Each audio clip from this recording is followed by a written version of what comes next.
अस्सलाम वालेकुम वरहमतुल्लाहि वबरकातुहू। हकीम मोहम्मद याकूब आपकी खिदमत में हाजिर है। आप देख रहे हैं यूट्यूब चैनल सरफराज नेमत हेल्थ केयर। आज का जो मेरा नुस्खा है ये मैं आपको सर्दियों के हिसाब से एक तोहफ़ा आपके सामने रखने जा रहा हूँ। इंशाल्लाह आप जब इस्तेमाल करेंगे तो आप मुझे दुआओं में याद रखेंगे इंशाल्लाह।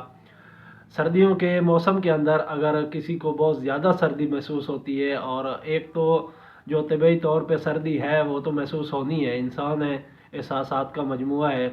और अगर ज़्यादा महसूस होती है या कोई अलामत है जिस्म के अंदर, पट्ठों के अंदर कोई सुकेड़ हो गई है, या जिस्म के अंदर कोई सुकेड़ है, जिस्म में दर्दें हैं और पट्ठों का खिंचाव है, अगर ऐसा जो होता है ये अक्सर सर्दी खुश्की की वजह से होता है। सर्दी खुश्की अगर मौसम में हो या जिस्म के अंदर हो तो ऐसी सूरत में ये मसला हो जाता है। अक्सर लोगों को खांसी भी होती है और खुश्क होती है ये खांसी, बलगम नहीं आया करती, पुख्ता बलगम नहीं आया करती, ऐसे झाग सी महसूस होती है।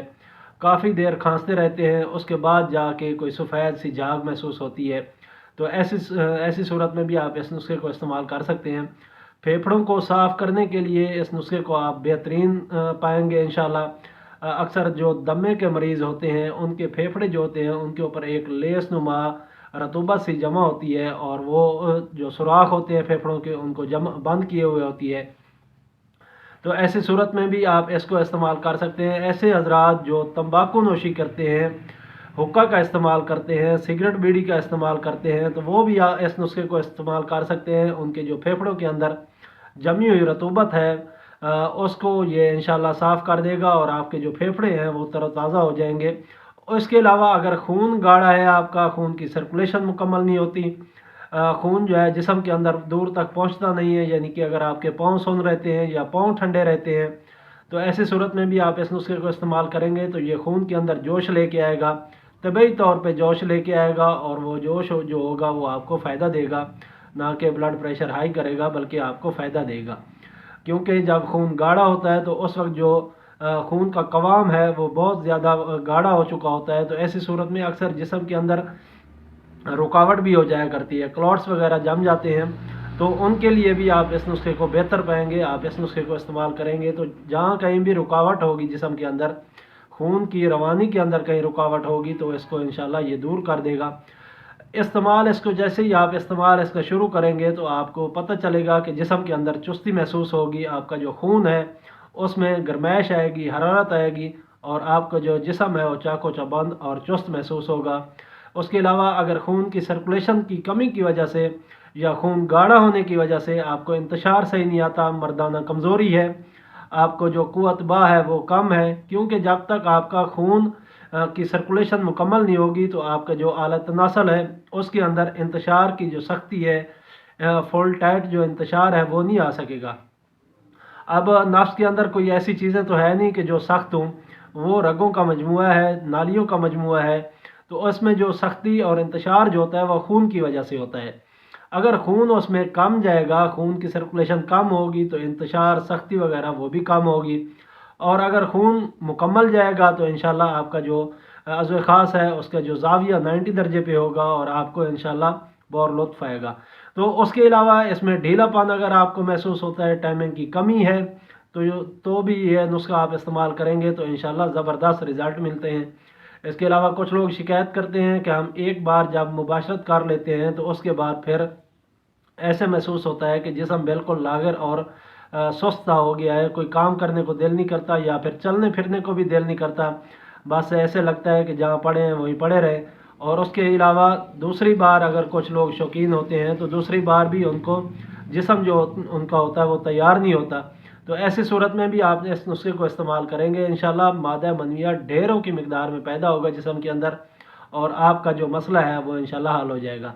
जब मादा मनविया जिस्म के अंदर कम होता है या उसकी कमी होती है या पैदाइश में कमी होती है या फिर उसका जो कवाम है वो पतला होता है, तो ऐसी सूरत में जब आप एक दफ़ा मुबाशरत से फ़ारिग हो जाते हैं तो उसके बाद जब पीछे कुछ बचता ही नहीं है तो आपको इंतशार और आपका जो जिस्म है वो तैयार नहीं होता। तो ऐसी सूरत में भी आप इस नुस्खे को इस्तेमाल करेंगे इंशाल्लाह बेहतरीन रिज़ल्ट मिलेंगे। अगर आपके खुश्की सर्दी की वजह से मैदे के अंदर गैस रुक जाती है, कब्ज़ हो जाती है, मैदा आपका सही खाना हज़म नहीं करता, तो उस सूरत में भी आप इस नुस्खे को इस्तेमाल कर सकते हैं। आपका जो मैदा है वो भी साफ़ हो जाएगा और इंशाल्लाह वो काम भी बेहतरीन करेगा। इसके अलावा یہ نسخہ آپ بچوں کو بھی استعمال کروا سکتے ہیں، بے دھڑک ہو کے چھوٹے بچوں کو بھی استعمال کروا سکتے ہیں۔ سردی کی وجہ سے اگر ان کا سینہ جام ہو گیا ہے، نزلہ زکام ہے، بہنے والا نزلہ زکام ہے یا بند نزلہ ہے، تب بھی آپ اس نسخے کو استعمال کروا سکتے ہیں۔ اکثر بچیوں کو نمونیا یعنی کہ پسلیوں کا درد ہو جاتا ہے، جس کی وجہ سے بخار بھی ہو جاتا ہے، تو ایسی صورت میں آپ اس نسخے کو استعمال کروائیں گے، یا پھر کھانسی وغیرہ ہو گئی ہے بچوں کو، تو ایسی صورت میں آپ اس نسخے کو استعمال کروائیں گے چاندی خوراکوں کے اندر یہ انشاءاللہ آپ کے بچوں کو بھی تندرست کر دے گا، اور اسی طرح اگر نوجوان ہیں یا بوڑھے حضرات ہیں وہ استعمال کریں گے تو ان کو بھی کافی زیادہ فائدہ ہوگا۔ چلتے ہیں نسخے کی طرف۔ آپ نے دیسی انڈا لینا ہے 1 عدد، اس کو بوائل کر لینا ہے۔ اب اس کی آپ نے زردی استعمال کرنی ہے، جو سفیدی ہے وہ آپ نے استعمال نہیں کرنی، جو زردی ہے وہ آپ نے 1 عدد لینی ہے دیسی انڈے کی، زردی 1 عدد۔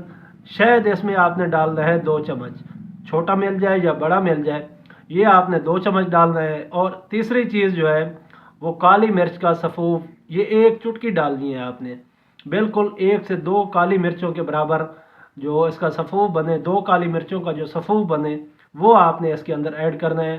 یہ آپ کی خوراک تیار ہو گئی ہے۔ جو عمر میں زیادہ لوگ ہیں، 50 سال 60 سال یا اوپر کے جو لوگ ہیں، وہ تو مکمل یہ ایک خوراک استعمال کریں گے دن کے اندر 1 ٹائم۔ اور اگر تھوڑی عمر کے ہیں 25 30 35 40 تک، تو وہ آپ اگر زیادہ کمزوری ہے یا بیماری سے اٹھے ہیں اور ان کے جسم بہت زیادہ کمزور ہے، تھکاوٹ زیادہ ہوتی ہے، تو وہ بھی 1 ٹائم لے سکتے ہیں، یعنی کہ پوری خوراک لے سکتے ہیں دن میں 1 بار۔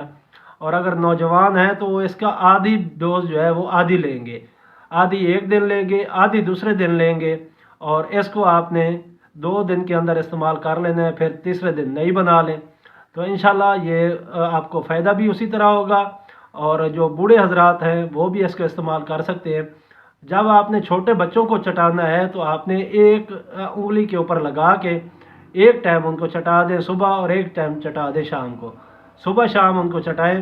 اور جو بڑے حضرات ہیں جو کام کاج کر لیتے ہیں، وہ اس کو استعمال کر کے اگر دودھ پینا چاہیں تو دودھ پی کے اپنا جو کام کاج ہے یا کوئی جسم کو حرکت دینی ہے وہاں چلے جائیں، اپنا کام کاج کریں اور اس کو ہضم کریں تاکہ یہ آپ کو فائدہ دے۔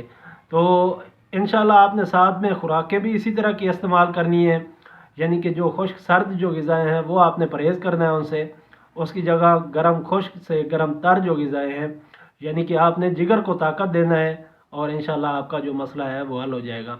مجھے امید ہے آپ کو یہ میری ویڈیو پسند آئی ہوگی۔ اگر پسند آئی ہے تو اس کو لائک اور شیئر کریں تاکہ دوسرے لوگ بھی اس سے مستفید ہوں۔ انشاءاللہ پھر ملاقات ہوگی کسی اور اچھی سی ویڈیو کے ساتھ، تب تک کے لیے مجھے اجازت دیں۔ السلام علیکم ورحمۃ اللہ وبرکاتہ۔